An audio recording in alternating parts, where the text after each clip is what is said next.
Welcome to the G5 Hive and our next installment of our Worker Bee series, where we deep dive into the G5 college football landscape with the folks that know the teams the best. If you're watching us on YouTube, please hit that like and subscribe button. If you're listening to us in podcast form, please rate and review. Today, we'll be taking a look at the Georgia Southern Eagles, who finished 6-7 last season and capped off their 2023 season with an appearance in the Myrtle Beach Bowl. They wrapped up their 2024 spring practice with their spring game on April 20th. We have some special guests joining us today. GATA is a podcast dedicated to all things Georgia Southern Eagles football. It is for the fans. It is by the fans. He is Matt. He is Cody. Together, they are GATA Talk. They can be found at GATA Talk Podcast on X. Welcome to the show, boys. Yeah, thanks for having us. Thanks for having us. Well, why don't you tell us a little bit about yourselves and how GATA Podcast got started and how long you've been covering the team? Go for it, Matt. Go. You may take it. First off, it's funny. You're probably saying it correctly, or you are saying it correctly. We don't, and we caught a lot of grief for it when we started this thing back in 2018. We call it GATA Talk. It is an acronym. It stands for Get After Their Behinds. Yeah, I mean, when we started, we haven't heard anything recently about it, but when we started in 2018, we got a lot of people, you don't pronounce it GATA, or you're not enunciating the A, enough and whatnot. But yeah, so we're in our 7th season, just kicked it off with episode 1 a couple weeks ago. And started back in 2018. Cody and I are both alums. We were college roommates. We went to high school together, so we've known each other for a long time. And just super passionate about Georgia Southern football. Boosters. I live in Colorado, so I don't get to go to as many games as I would like. Lived in Florida for many years before that. Cody lives in Statesboro area with his family. Goes to as many sporting events, period, that he can. But yeah, started the thing back in 2018 when we just saw a need for a podcast dedicated to Georgia Southern. We started seeing some pop up from conference mates and around the group of 5. And all we really had was a couple blogs and not a whole lot of mainstream media coverage from the TV stations and newspapers in Georgia. Since we've, several have popped up, which is great. It's a great community. One through the school with the voice of the Eagles, Danny Reed, Inside Equal Nation, started the same year we did. But yeah, like you said, for the fans, by the fans, we tell it like it is. You come and listen to us if you want unfiltered opinions, good, bad, and the ugly on what's going on within Georgia Southern football. All right, so moving over to the football team, Brian Ellis resigned as the offensive coordinator and is now the tight ends coach at Alabama. Coach Helton didn't need to look too far for his new offensive coordinator. Ryan Applin moves from being the tight end coach to now being the offensive coordinator and the quarterbacks coach. On top of being the tight end coach in previous years, he was also the inside receivers and passing game coordinator for the past 2 seasons. We would assume that Coach Applin isn't planning on changing things up too much from a scheme point of view, but would you agree with that? And maybe there's wrinkles we'll see, or what can you kind of tell us about this offense here in 2024? Yeah, it shouldn't deviate too much from what we've seen the past couple of years. Coach Applin was the offensive coordinator. He has offensive coordinator experience going back to North Alabama a few years ago when he was there. I think he was also co-OC at Western Kentucky when he was there with Ellis and Coach Tyson Helton up there. But I don't see it to really be any sort of like complete overhaul change. Probably same scheme, probably same verbiage even when it comes down to it. I think the main thing that what Matt and I will probably be focusing on is he's also taking over the quarterback coaching role as well, which is what Ellis had. And I don't know, you know this, but the previous 2 seasons, interceptions has been a high rate for both of our quarterbacks, with Mike DeVantrice and with Bryn. And so I'll be more interested to see just how well does he coach our quarterbacks. Obviously, there's going to be a new one. And how does the turnover rate, does it take a dive, or does it stay up that high, 15, 20 interception mark going forward? So, no, as far as the scheme goes, no, it shouldn't be much change. But I'm more interested to see just how his take on coaching the quarterbacks go this season. Yeah, QB development is so big, and I mean we've had back-to-back fifth year transfers, right, coming in, one and dones, and I would say not a whole lot of progression or not a lot of progression with that position. I mean, both years almost kind of got worse as the season went on. I think Cody nailed it. That's a key, is just how can we, now that we have a stable of quarterbacks, younger guys, how can we develop them? Well, let's talk about that quarterback room. Last season's starter, Davis Brin, he no longer has any eligibility. Kobe Walton transfers to Tennessee Tech. Bo Allen transferred to Kentucky. They brought in Dexter Williams II from Indiana. J.C. French returns as a freshman. He was 13 of 16 for 122 yards, 1 touchdown, 1 interception. How did the quarterback room look in the spring? Yeah. So it looked competitive, to be honest with you. And there's somebody that you haven't mentioned that is also in the running for the starting job, is David Dallas. All three guys have played extremely well in spring. They all each have their own strengths and weaknesses. Obviously, with J.C. French and David Dallas, they've been here for a year or two and have really studied under the system, and been through the practices and everything, and seen the film and been in the quarterback room, so forth. Dexter Williams obviously is the transfer from Indiana, is still probably playing catch up and trying to learn as much of the playbook and verbiage and signals and everything else as he can. But has probably the athleticness that you're looking for. Dual guy, run and throw, has a kind of an X factor to him. But as of right now, I think it's still a 3-horse race going into fall. And we won't really know who it's going to be probably until the Friday night before we play Boise, to be honest. Yeah, which is, like I mentioned before, right, very different. We, the last 2 years with the kind of one-and-done loaners, the transfer portal, we knew pretty much coming out of spring, certainly going into fall practice, there was no question marks going into the first game of who QB1 was. This year, I agree, it's the 3-player race, which is a good problem to have. I think, like Cody said, they all seem to be pretty even at this point. Is that where we want them to be? I don't know.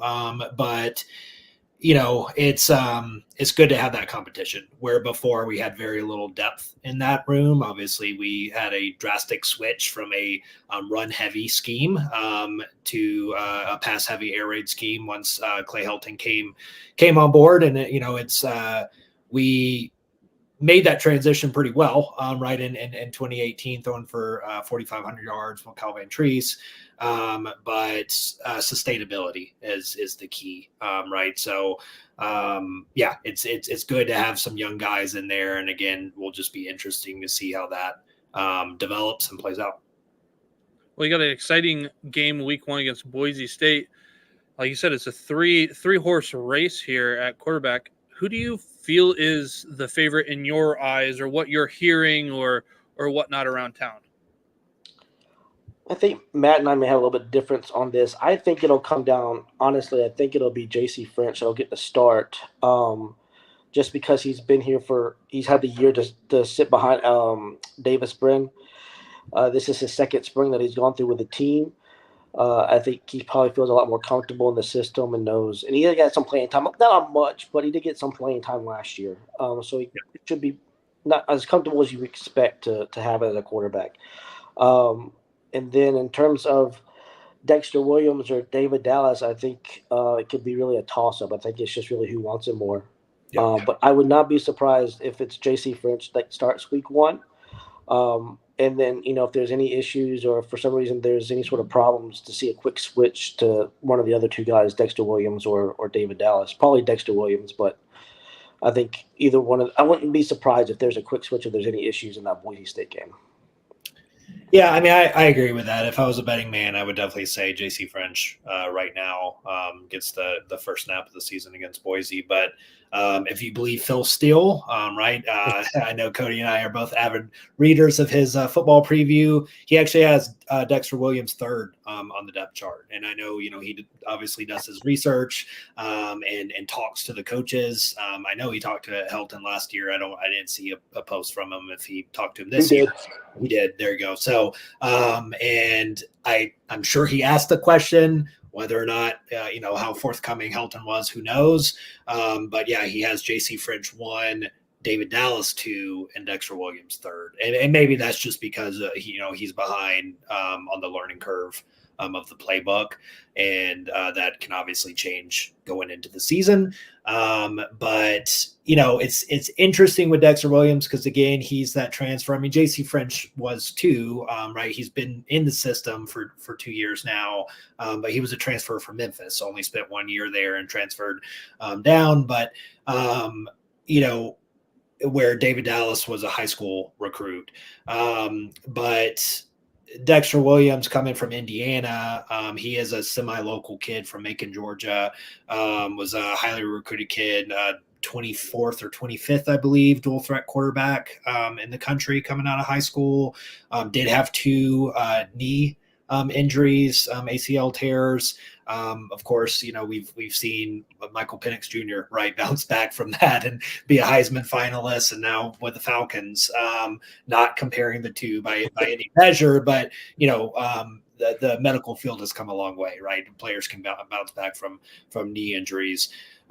So that's a concern, I guess, injury bug as well as the learning curve. But I have to wonder, what did they tell him, right? What did they sell him on? Why us, right? Why did he come here? So if it ends up him being the 3rd string quarterback, he's probably not with us very long. But what we can hope for is that we play the best player and the player that's ready. So that's what I'm hoping for. And again, probably J.C. French if we had to make that decision today. So for somebody who's never caught a Southern game and, just looking at the stats, I read the stats, 13 for 16, 122, but what does that look like? What is his game? How would you describe it?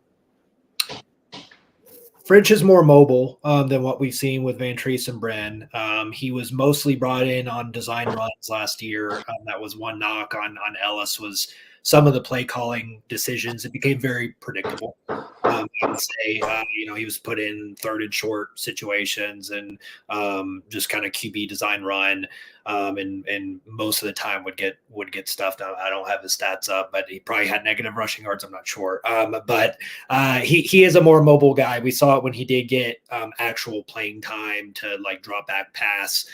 He can create with his feet. He's not probably going to be the fastest guy in the QB room. That's probably Dexter Williams. But he is elusive and he can create. So I would say, that brings something with breaking in some new offensive linemen. And if we have injury bug hit us like we did 2 years ago on the line, I think that's definitely a huge benefit that we haven't had the last 2 years. So I do think that you might see, maybe some more designed rollouts and play action on motion and things like that with French. I don't know if Cody has anything to add. I would just say he has there's more mobility in the QB room right now than we've had the past 2 years. I think French has a great touch on his ball. There's a pass. If you go back and watch the App State game, trust me, it's a blowout for App State. It's not one that we particularly want to go back and watch, but he does have a touchdown pass in that game. That's a very nice pass. It had to put a little touch on it and put it right into a spot. So to me, I think I'll get back to what I kind of stated in the previous spot where if he can keep the interceptions and the turnovers down, I think he could really excel, and he may be somebody that we're looking up, and he's probably, if it all goes right, 2nd, 3rd team Sunbelt, if not higher, by the time that the season is over with. But again, he has to get through the competition. Again, a very tough competition in that quarterback room if he wants a spot. Yeah. Is Dallas a mobile option too, or is he more of a prototypical pocket guy? From what I've seen, he's more of a prototypical pocket guy now. It's been since his senior year of high school that he's actually played. He came out and had, I think, some sort of injury to the shoulder, something like that. He had to have either surgery on or rehab on. I'm not exactly sure. They never came out, obviously, but it's took him 2 years to get it rehabbed and get it to where now he can actually start taking legit snaps with the first and second team offenses and get out there and actually show what he can do. So one fun caveat there. I'm sure we'll talk about wide receivers Yeah. here in a minute. His twin brother, Josh Dallas, very well could be in the starting rotation of our wide receiver room. He has seen obviously more playing time, has not had the injury bug that his brother had, and he's looking really solid. They were kind of a package deal coming out of high school together, we could see a twin-to-twin connection possibly. All right, let's move over to the running game. That room looks deep and is highlighted by the return of their leading rusher from 2023, Jalen White. He had 889 yards rushing and 9 touchdowns. The top backup, O.J. Arnold, also returns. He handled about 20% of the rushing attempts in 2023. How did that room look this spring, and do you think we'll see White dominate the carries again in 2024, or will it be more of an even split? First of all, it looks great. That's probably one of our strongest suits of the whole team. Yeah. As long as White is healthy, yes, he should dominate the carries. But there's 3 other guys. You mentioned one of them with O.J. Arnold. He's obviously a great back in that room. Can also catch the ball. In fact, if you look at, I think it was 2 years ago against Morgan State, Matt, where he had the deflective pass he caught for a touchdown. It's a pretty nice little highlight that he has. And then you have 2 others that we have that have not seen as much playing time, but are pretty much talented. One is Terrence Gibbs, a very highly recruited running back out of Florida that he suffered an injury his senior year. So a lot of the big power schools that had recruited him. 30 offers. He had a ton. Yeah. Pulled out. We were able to recruit him. He came here. He's rehabbed. He should be ready to go and play this year. He probably will see the rotation more. And then we have a young man that saw some playing time as White and O.J. Arnold had their injuries throughout the year.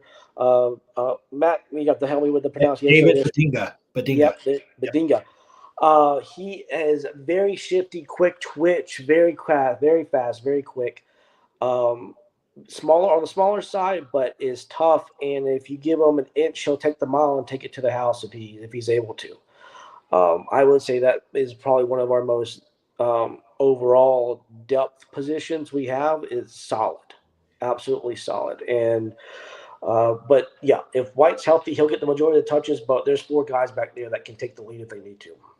Yeah, for a air raid team, right? We have an extremely deep running back room. It's something that we obviously had when we were an option team, but I would say we're probably one of the deepest in the Sun Belt, certainly probably in the top 3, I would say, just with talent in that room. And it was great. We haven't really lost any with the scheme and less touches and things like that. We continue to really recruit really well at that position. Well, the passing game is a staple here at Georgia Southern. Like you said, pass happy. We got Anthony Quealy and their leading receiver from last year, Caleb Hood. They're both out of eligibility. Halen Barden transferred to Samford. They brought in LV Bunkley Shelton from Oklahoma and returned their second and third leading receivers, Derwin Burgess Jr. and Dallin Cobb. How did this group look into this in the spring, and did anybody stand out to you? You want to take it, Cody? Yeah, I'll take it. Dylan Cobb is standout. Burgess is a standout. That those 2 guys will always probably be on our highlight reels for all the games. They're just very quick. They find a way to get open, and will hit find the open spot on the field, and do what they do.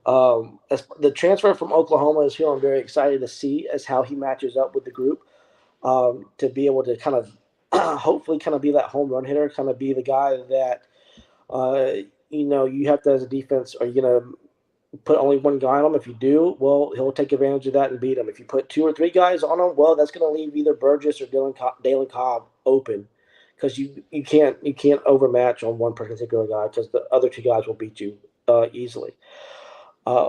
And then as far as depth goes, we mentioned that you have Josh Dallas that's in there. We have Josh Thompson, which is nicknamed the Jet for a reason. He's very fast and probably be the fastest man on the football field for most games.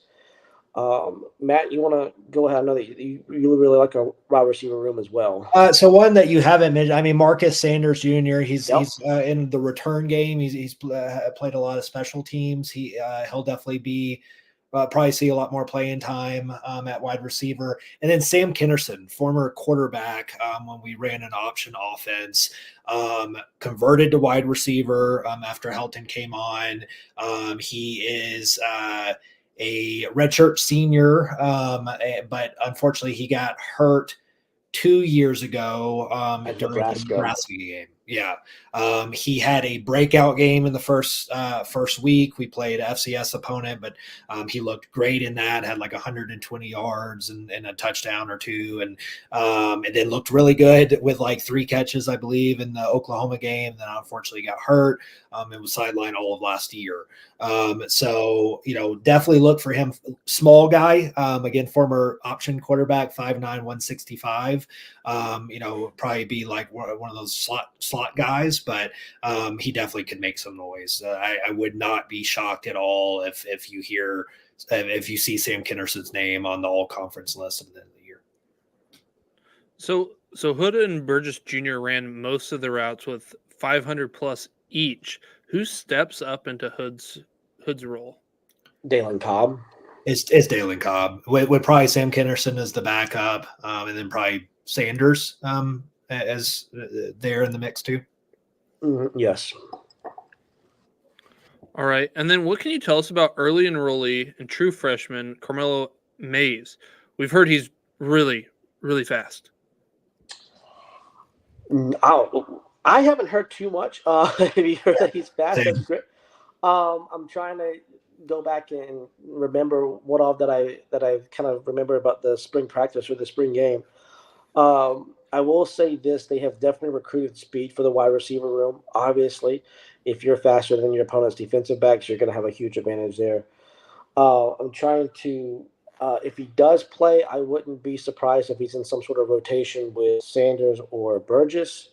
And it's going to be used mainly as a deep threat in terms of opening space and getting down the field like we have used Josh Thompson the last couple of seasons.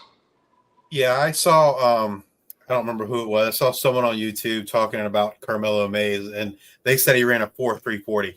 I couldn't verify that anywhere, but that's pretty fast. So it just caught my attention when I heard that. I mean, Kinnerson's up there too. He's probably got 4.3 speed. We've got a lot of fast guys, and I would say Thompson too.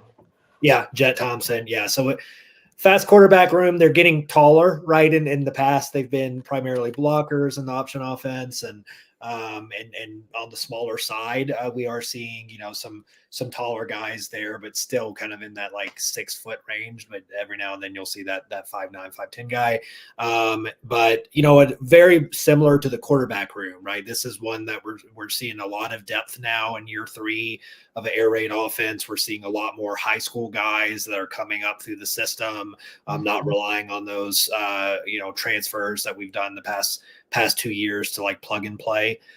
So just really excited about the wide receiver room and the future there. Moving over to the tight ends, how would you describe the tight end usage for this offense to someone who's never caught a game? Underused.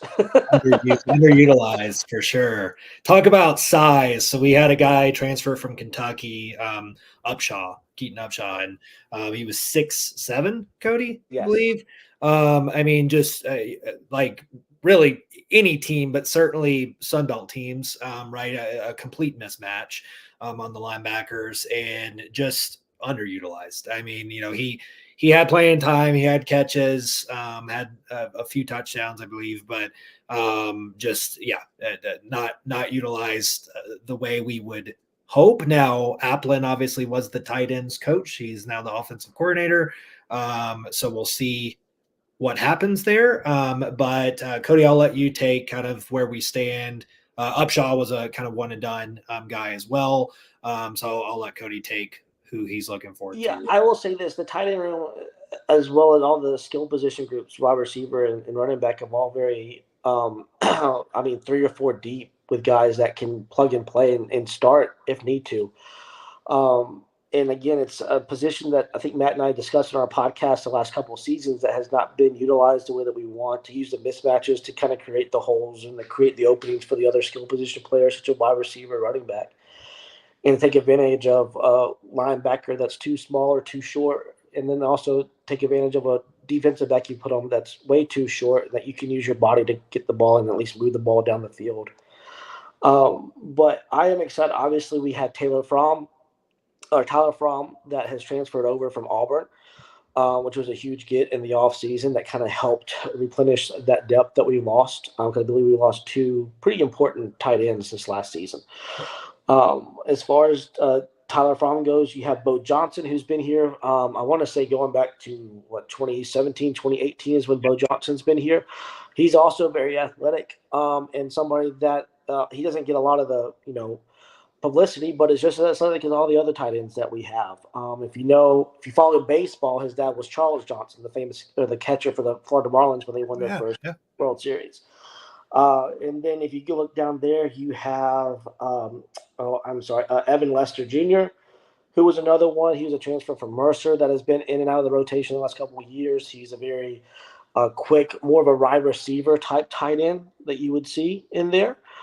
We've used him in a couple of goal line packages the last couple of years in terms of just kind of flanking out and being able to put the ball in the end zone. But in terms of the tight end, it's athletic. It's the size and the mismatch that you want as a tight end group. I just hope that we see more play calling to that position and that we see that utilized more in this offense to open up our offense and not let defenses just sit on the boundaries or just try to stop the run game, and stop the run.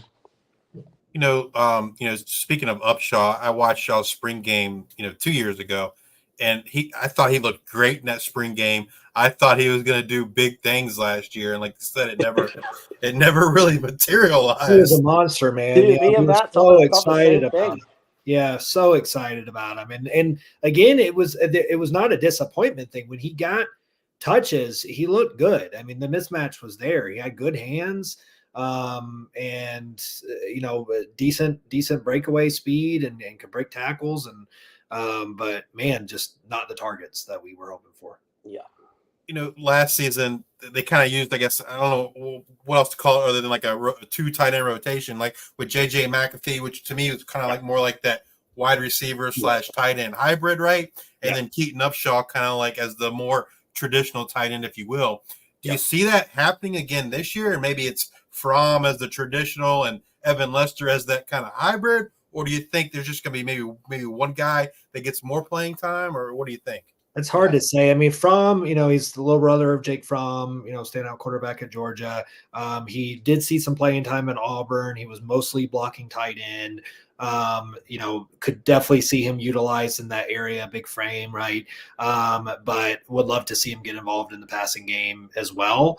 Not sure about what Applin has in mind with the formations. Cody, I don't know anything you gleaned from the spring game. No, they were obviously plays called and designed for the tight end. Obviously, we saw some of that. Fromm had some great catches in the spring game. Bo Johnson has always been good in terms of handling the ball. I would more so say that you probably see the rotation of Fromm and Bo Johnson. Okay. With Lester in, as well as maybe some of the other freshmen that haven't seen really playing time, that just sort of been redshirted and asked to bulk up the last years too. But yeah, I think it's going to really be Fromm and Johnson that you see mainly. And you talk about speed, Johnson has it for a tight end. I mean, he has breakaway home run type speed. We've seen it. He's had some fumble concerns in the past, but yeah, he could definitely be a game changer for us. Well, that offensive line lost 3 of 5 starters, including all Sun Belt first teamer and right guard Khalil Crowder, starting center Chandler Strong, and then left guard Pishon Wembley returns. How did this group look in the spring?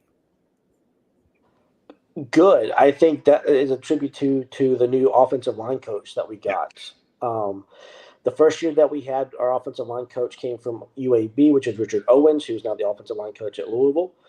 He left after the first year. The name of the offensive line coach from last year escapes me, Matt. So if you know, you can shout it out. But he came in for a year, had experience at Oregon State, Wisconsin, and so forth. And you kind of saw a decline in our offensive line play from year 1 to year 2 under Helton. And then he left to go to BYU. We were able to get our current offensive line coach Zach from Langford. Yes, Langford from Western Kentucky. He obviously, being at Western Kentucky, understands the offense, knows what the expectations are. I saw a better offensive line than what I think I saw previous year or last year. And as long as the offensive line continues to gel, to me, one of the biggest is going to be replacing those tackles, honestly. Yeah. And just being able to keep the defensive ends that we go up against in check and not let them get around and cause too much of a disruption in the backfield. As you said, as we mentioned, the quarterback situation, again, whoever we throw back there is going to be pretty green, at least the first couple of weeks. So all the protection that we can get for them is going to be huge in terms of their success going forward. Do you have any thoughts on like who might get that nod at right tackle? Like I said, you got your center coming back, you got your left guard, so you're trying to get your tackles, and then I guess, I mean, maybe Wembley isn't staying at left guard, and maybe he's switching to right guard. I don't know. Is he stuck there at left guard? Do you think, or do you think they're going to flip this line? I would say that he probably stays at left guard. We have a Caleb Cook. He got injured in game 2 last year. That's coming back. He'll be at right guard. As terms of your tackles right now, from what I'm seeing, it looks like maybe Bryson Broadway, who was a Georgia State transfer a couple years ago, maybe at left tackle. And then at right tackle is, I think, Justin Kenyuk. He was a transfer from North Carolina that we have. So maybe that's probably what those 4 positions will look like. We'll see. Again, going into fall camp, anything can happen, but it would probably be the Broadway, who's been here for a couple of years now, and then the transfer from North Carolina will probably be at right tackle. So if that's the case, just want to see them gel as quickly as we can and become a unit. Yeah, and I would say depth-wise, we have 2 guys that were transfers from smaller schools, FCS schools, HBCUs actually, and Kyle Frazier out of Savannah State was all conference player there, and Don Boyd from Alabama State was all conference player there. So definitely have a lot of depth there. If you guys had to pick an offensive player to have a breakout type season, who would you pick? And you both can pick different guys. Go, Matt. I'll let you have this one first. Oh, man, there's a lot of choices. I mean, obviously, like quarterback is the easy one because if whoever of the 3 guys that it is, if they fail, we're going to fail as a team, right? We're not going to reach the goals that we want to. But I'll go offense. I already mentioned him, but I do think Sam Kinnerson. I'll say either Sam Kinnerson or Josh Dallas. I think one of those 2 guys are going to have a breakout year. I think the guys that you think are going to be maybe 1 and 2 on the wide receiver room won't be once the season starts playing out. I think we're going to see some young guys step up. So yeah, I'll go with Sam Kinnerson as long as he's healthy, as long as he sees playing time. And then my backup would be Josh Dallas. Yeah, I'll go Dalen Cobb, wide receiver. I think he'll be the one that'll be the breakout and really kind of show up on the scene and make everybody take notice. So that'll be who I say will probably have the breakout season. All right, well, let's move over to that defensive side of the ball and let's talk about the guys up front along that defensive line. Kerryon Smith transfers to Tennessee State. Miles Winslow transferred to McNeese State. Other than that, the crew looks primed to get in the backfield a lot in 2024. This group is highlighted by the sack duo of Isaac Walker. And I might need some help on this one. Is it Elhaju Fall? Is that how you say that? I think you're pretty close. Yeah, I'm not a pronunciation expert, but yeah, I'm not very reading over here, so I'm not going to try to correct. Yeah. I mean, I'm no expert either. I always got some questions, but that's what I'm going to go with.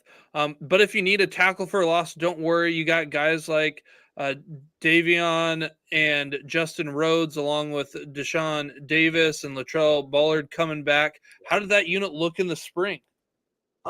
Good. They were able to kind of, I believe, shut down the run as much as you can when you had some studs like White and OJ Arnold back there. And they were able to actually get the quarterback at times. Again, I think taking advantage of a new offensive line that's trying to come together and kind of understand the new offensive line coach. But I look for this, and I know we'll get to the linebackers here soon, but I look for the defensive line and the linebackers to really anchor this defense and kind of hopefully take the step that we need on defense to turn really to make our team successful. The last 2 years on defense has not been that great. If you look at the points per game, yards per game, it's really been terrible. I think both seasons have been over 30 points a game. One of the seasons 2 years ago, I believe we were giving up well over 400 yards a game, and last year was right at like 380, 390 a game that we were giving up. So a little down, but still not great. I think it starts with the defensive line. It has to start with getting pressure on the opposing quarterbacks, and it's going to have to start with shutting down the run, which we did better last year, but it's got to take the next step if we want to see a bowl game this year. Yeah, I agree with that. We've got some dudes on the line. I mean, you mentioned Isaac Walker. He's a disruptor. He'll force fumbles. He'll bat balls. Bullard is a huge guy at 360, 6'1", 360. Just that you can't miss him. But yeah, I mean, I think it's a sizable and athletic line, probably the most we've had since being an FBS program, frankly. Defensive line has always been not one of our strong suits, I would say. And we've really focused on bringing in size, but also talent and athleticism on both sides of the ball. But yeah, really looking forward to that unit. Do you feel like, given this depth here at D-line, you feel like that defense can really be aggressive with their play calling here in 2024? Yes. I feel like they should be able to take more chances at going after the opposing quarterback and not trying to play safe. And hopefully as well being able to be more sound in run defense and understanding where they're supposed to be at gap alignment and that sort of stuff, that they should pretty much well know they should not be making the same mistakes they made in year 1 and year 2. Yeah, and I mean, second year under defensive coordinator Brandon Bailey, we saw a huge – the numbers didn't change that much, but I would say from like an aggression and kind of taking risk standpoint, we did see more of that under Brandon Bailey than we did in year 1. So I'm definitely expecting to see a risk-taking or aggressive defensive line this year of blitzing on third down and things like that, where we saw much more conservative play calling 2 years ago. Moving over to the linebacker group, Cody Jackson has graduated and Terrion Lee Jr. Left shortly after the spring game, but the room is highlighted by the return of their leading tackler in 2023 and all Sun Belt first-teamer Marquise Watson-Trent. How did the linebackers look in the spring? Great, led by Watson. That unit should be pretty stout. I know that MJ Stroud is going to be in part of that linebacker group, moved out from defensive end, I believe, and is now going to be probably starting alongside Watson-Trent this year. So I think, again, that is another piece of the defensive puzzle that I think we've kind of missed, is depth there as well. We should have it this year. But yeah, it's going to be led by Watson-Trent, no doubt. And he's been, I would say, probably the leader of the defense, definitely last year, if not the last 2 years. He's kind of been that stud, that guy that we've needed. He's the heartbeat of the defense, right? He's not going to like wow you per se, right? Just with talent or speed or anything like that. But man, I mean, he's just one of those guys you're going to look back and 10 years or so, man, like that was a player, right? Like that was a guy that just would give his all. He's dealt with injuries. He's dealt with coaching changes. He's dealt with all kinds of stuff, right? But he shows up, he does his job, he leads by example, and really just excited to see him play another year. Is Stroud the one that you guys feel like is going to fill that void left by Cody Jackson? I believe so. Yeah, he should. So the defensive backfield lost Seth Robertson to App State, Demel Hickman and Shamar Bartholomew both graduate, but overall, again, a nice core of guys returning. This defense is shaping up pretty good. Honestly, this group also looks really deep. They add DeAndre Morris and Chance Gamble from Kennesaw State. They got Ethan Pouncey from Florida that comes in post spring. Of the guys that were there, in the spring, how did that unit look to you, Cody? Improved. I wouldn't say that it's something that is fantastic or great by any means, but definitely an improved unit that you can tell has, I believe, taken at least a little bit of a step forward. I wouldn't say a great big step, but they've taken, I think, a necessary step to go forward. You mentioned that we have a couple of transfers from Kennesaw State that's coming down. You mentioned the transfer from Florida that we have. To me, I think the big thing that we have is we have TJ Smith coming back, who I think entered the portal for a brief minute, and then we were able to have him come back and lead the secondary. We also have a young man, Cam Williams, who was injured last year. And I think he was injured in either the Coastal game or the Georgia State game. I can't remember which one it was, but you could tell when he went down, there was a noticeable, I would say, a big part of our defensive back unit that was missing. I mean, we kind of dropped off there when he got injured. So to see Cam Williams back healthy as part of that safety group with TJ Smith, I think is going to be huge. And then also we have Mark Stanley Jr., who should be in the nickelback position that should be able to help and fill in as far as that fifth defensive back on the field.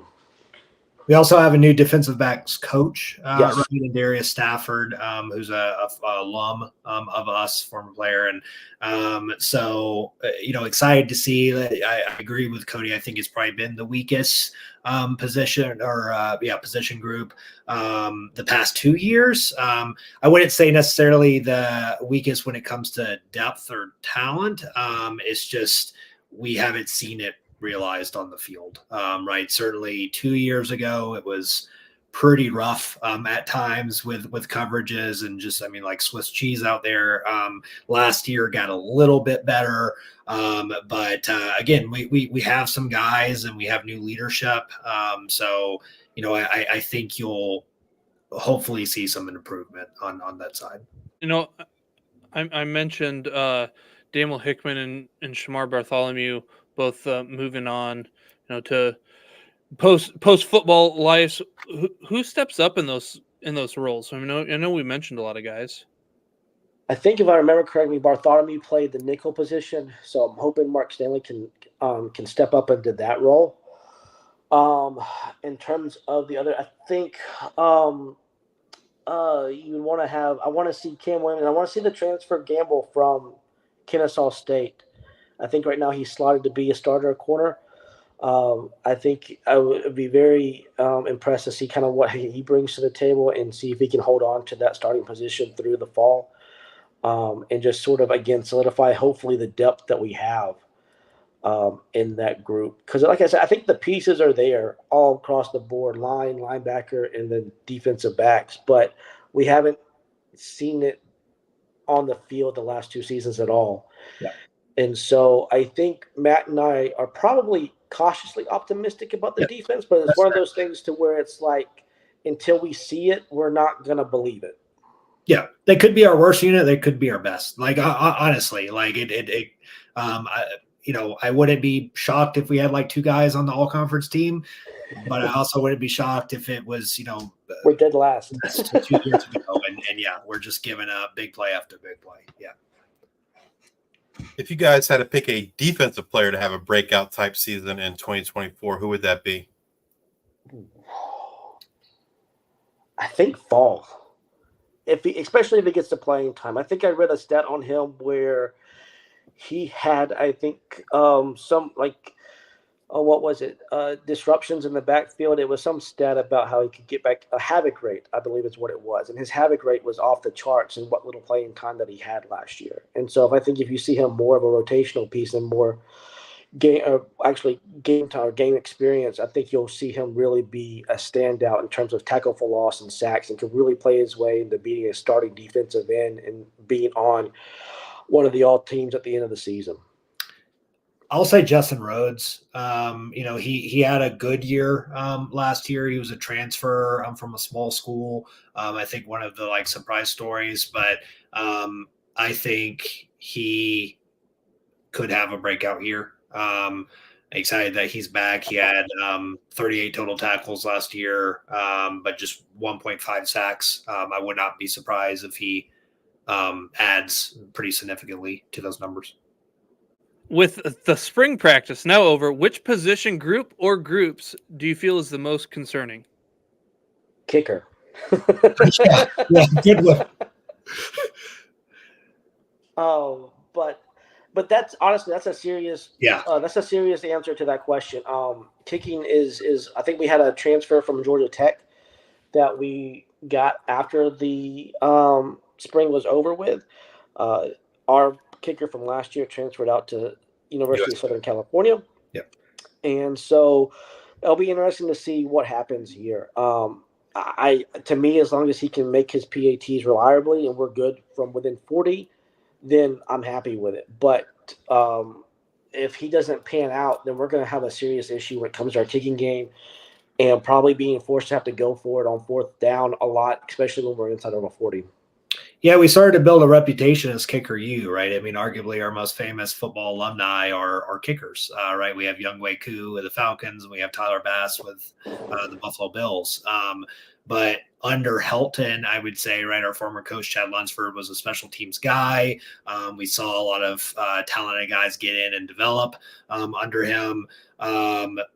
Not really so much, I would say, under Helton. Cody mentioned, the ones that we have, we can't hold on to. So yeah, it's a shift because even the guy that we had last year that transferred, he wasn't reliable for long, right? You get in that 40 range, you get in that 45 plus range, and it's really questionable. Where when we had Tyler Bass, that wasn't a question, right? You get him in range, and he's going to win you the game. Yeah. In terms of defensive offense, for our defense, I believe it's going to be probably corner, just because you have a couple of transfers. You have some, starters that. The experience there may not be as much as what we hoped or what we had in the past. When it comes to offense, I think that it's easy there. It's quarterback. Mm-hmm. We just don't, whoever starts is going to be pretty inexperienced, and they're going to have to kind of learn on the job throughout the season. You hope that they can pick it up quick. Otherwise, September may be a pretty long month for us. Yep.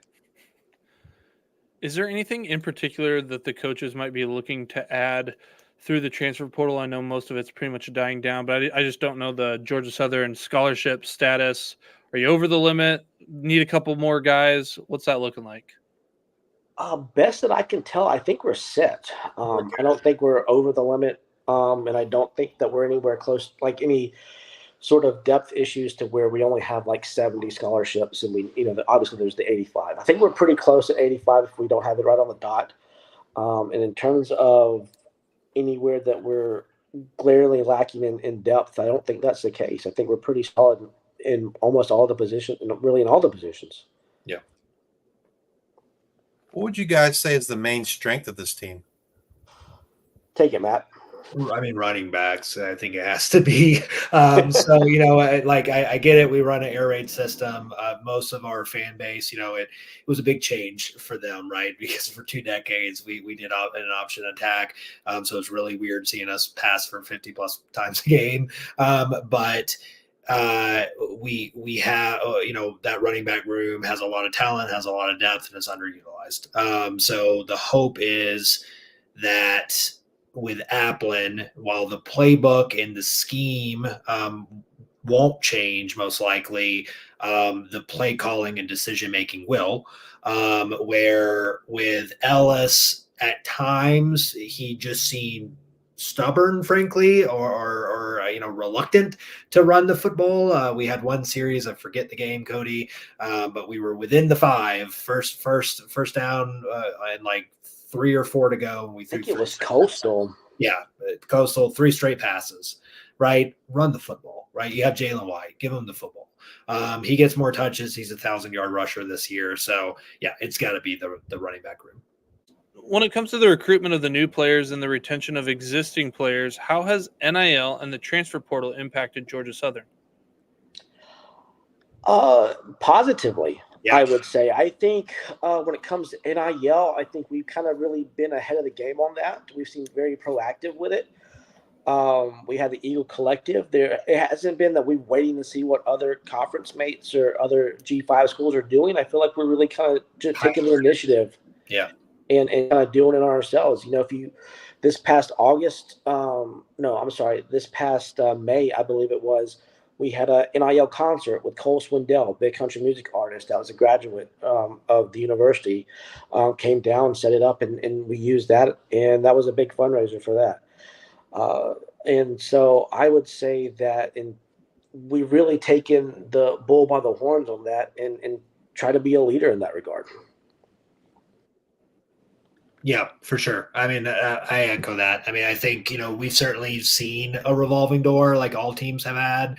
But, I know the kind of the narrative, right, with the group of five is that they, you have any development, any talent kind of shine through, diamonds in the rough, boom, they're poached, right? And really we've been good. We've had more coming in than coming out, right? which is the best you can ask for in that front. And then I echo everything Cody said about the NIL collective.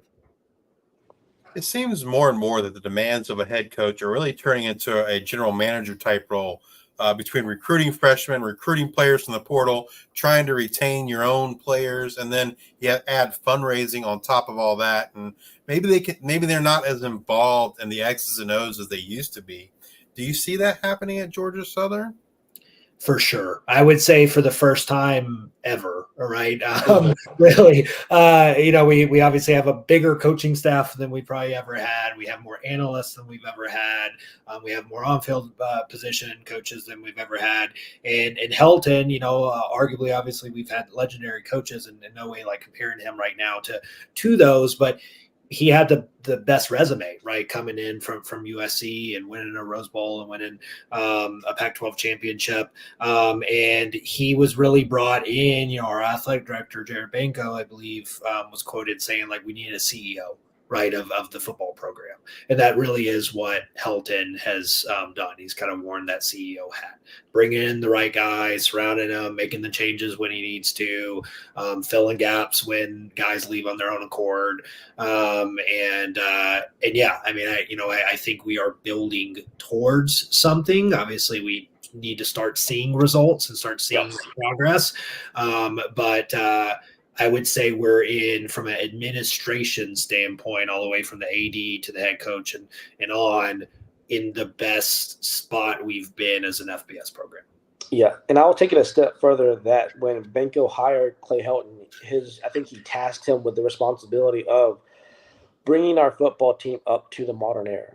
If you know anything about our history of our program, we've always kind of been the do more with less type program.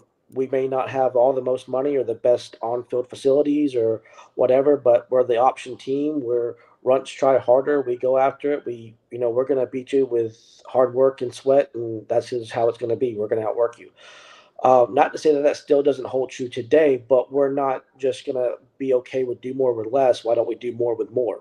Yeah. And so we're going to try to, obviously we have the indoor practice facility that we just had built. We have a general manager, sort of a new position that Helton has brought on in terms of recruiting and understanding who we need to recruit at the high school transfer portal and nutritionists brought on. Yeah. So I would say that Helton not just has been brought in as more of a CEO, but really trying to transform the football program into a modern college football program, and not one that's for better lack of words, a poverty program. Yeah. Well, the dust has settled on the season. You guys, for the fans, by the fans, it's GATA, right? GATA, GATA. GATA. Yeah. What GATA? What does success look like for the Eagles in 2024? Cool. This is where Cody and I are going to differ. We haven't even talked about, so this is going to be our next episode or the one after that. We teased it in episode 1 of season 7. We've obviously talked about it, both verbally and through text. We don't see eye to eye here. I see it as wins and losses. I don't want to hear like the excuses of strength of schedule and things like that. Yes, it's tough. Arguably the worst it's been, hardest it's been since 2014 when we moved up. But we back-to-back 6 and 7 seasons. Helton's 12 and 14 overall. Yeah, back-to-back bowl appearances, but back-to-back bowl losses, and kind of embarrassingly so to MAC teams. I think we have to get at a minimum to 7 regular season wins. But I think a lot of people in our fan base, and I'm kind of in that camp, want to see 8+. If not 9, yes, that's going to be incredibly difficult. But in that 8 to 9 realm, certainly with another bowl appearance and hopefully a bowl win. And I will speak for the rest of the fans that live in reality. That I want to, while yes, 8-9 wins would be awesome, especially when we go up against the likes of Boise State and Ole Miss, as well as a long trip out to Nevada. Even though they may not be that great, it's still going to be a tough environment for us to go play in. It's still, to me, going to be along the lines of, did our quarterback room improve? Do we have a starting quarterback by the end of the season, and not just something that we're still struggling with and switching forth, every other game? Did they finally develop somebody to take over that role for not only this year but next year? And then when it comes to defense, I'm looking at, are we still improving in terms of points per game decrease, yards per game decrease? Are we not having to go out there and score 35, 40 points a game just to win? I know that this schedule, at least, we have App, JMU, and Marshall all at home, which is favorable for us because we have one of the best home winning percentages in all of the land. But at the same time, those are 3 very tough teams to beat, regardless of where you play them, at home or away. So I take it more in lines of not so much wins or losses, but more on the lines of, are we improving as a team? Did we actually get better? Because I feel like we will be a better team. I'm just not sure yet if the wins or losses will match that result. And see, I want both, obviously. Like, one has to feed into the other. And yeah, you can have progress in the eye test and not result in the win column. But I think we need some of both. I just don't think another 6-6, 500 record's gonna do. You're gonna have a lot of upset fans in Eagle Nation. That is the truth. Now, if we do go 6-6, depending on, and it kind of depends on who the 6 wins are against, but it will, or how our 6 losses occur. I'll also say that too. But yeah, 6-6 for the majority of the fan base will not be acceptable. You have to understand. So we've had 3 back-to-back losing seasons. Obviously, 2 of those are credited to Helton, and not the first one. But we've never had that before. First time we've ever had 3 straight losing seasons in the history of modern era of Georgia Southern football dating back to 81. So, it's not something that our fan base is accustomed to. Then you get, into the discussion of like, oh, we came in and revolutionized the offense. And then you get the old guard coming in saying, let's go back to our tried and true, doing more with less, like Cody said, do that, outwork you, option offense again. So, if we keep seeing mediocrity repeat itself, you're going to start seeing some torches lit. Yep. Well, we've certainly talked a lot and learned a lot today. We've talked some offense, we've talked some defense, and even some special teams. But is there anything else you want to share or think we should know about this 2024 Georgia Southern Eagles football team? I mean, I think it should be a fun team to watch, right? I mean, if you like high scoring, if you like high octane passing attacks, we have that. That's what we do. So, if you've seen Western Kentucky play, if you've seen, back in the Mike Leach, rest in peace, days with Texas Tech and Washington State, like that's basically our offense. You're going to see a lot of different guys touch the ball. Again, hopefully we get the talented running back group involved. But they're fun games. We've been competitive, both years in a lot of our games. Yes, we've had some blowouts both on our end and against us, but we have very entertaining games, I would say. So for like the casual fan or group of 5 fan, tune into ESPN Plus, tune into that Thursday night ESPN game. We have some great match. I mean, I think, obviously biased, but I think we have one of the best matchups, period, not group of 5 matchups, but matchups, period, in week 1 against Boise State. I think a lot of excitement, cautious optimism. But yeah, if you're a casual group of 5 fan, definitely tune in to some games. Yeah. And I will, on top of that, say that I think there's 2 big storylines going into this season. One will be the first 5 games of the year. We start off with 2 Mountain West schools in Boise State and Nevada.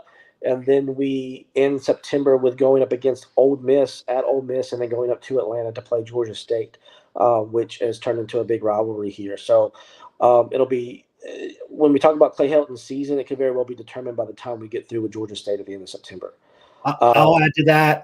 So 2 things. So in the 2 years of Helton, the 2 kind of glaring black eyes, if you will, have been how we play in November. We've won 1 game in 2 years in the month of November. We've won 1 game in the months of November and December combined, right? Because our bowl games are in December. We lost those. We've obviously have to improve that. We have to find ways to close out the season strong. The other thing is on the road. We've won 1 conference road game, I believe, in 2 years. Old Dominion year 1. I think so. Won Ball State last year, but went winless in the conference on the road, I believe. And that obviously has to change, right? It's a different football team that shows up on the road than when we show up with the power of Paulson. So we got to see improvement there. Yep.